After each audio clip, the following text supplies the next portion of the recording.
માસૂમની જિંદગીની લડાઈ, ચારે બાજુ માત્ર ને માત્ર પાણી.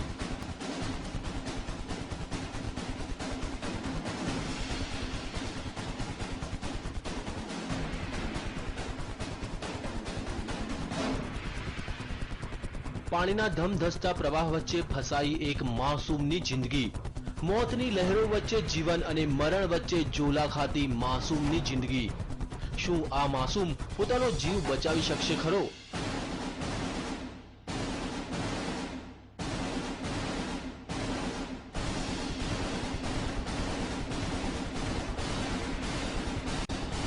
માસૂમ મોતને આપી શકશે માત? શું બચી જશે માસૂમનો જીવ? આ દ્રશ્યો છે મધ્યપ્રદેશના ભોપાલના ડિડોરીના, જ્યાં 2 વર્ષનો એક માસૂમ બાળક ફસાયો છે ધમધસતા પાણી વચ્ચે.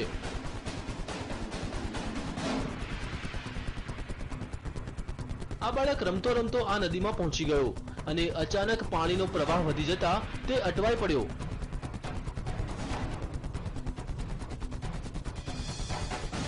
લહેરોના આ તાંડવને જોતા ભલભલાનો પસીનો છૂટી જાય, પણ આ માસૂમ લહેરો વચ્ચે લડી રહ્યો છે જંગ.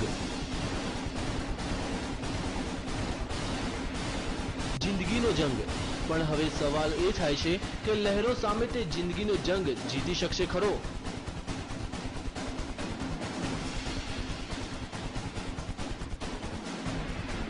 તેને કોઈ પણ ભોગે પોતાનો જીવ બચાવવો છે. તેને નદીના પ્રવાહની કોઈ પરવાહ નથી. તે તો તોફાની લહેરોને આપી રહ્યો છે ટક્કર.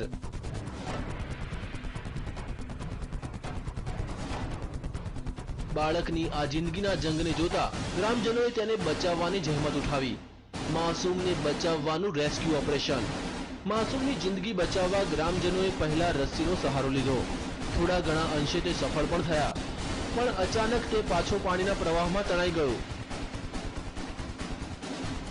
આ વખતે તો લાગ્યું કે માસૂમ તેની જિંદગીથી હાથ ધોઈ બેસશે.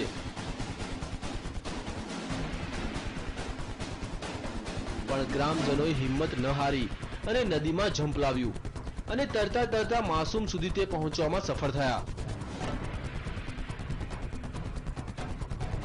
અનેક પ્રયાસ બાદ તેઓ આ માસૂમની જિંદગી બચાવવામાં સફળ રહ્યા. Bureau report, TV9.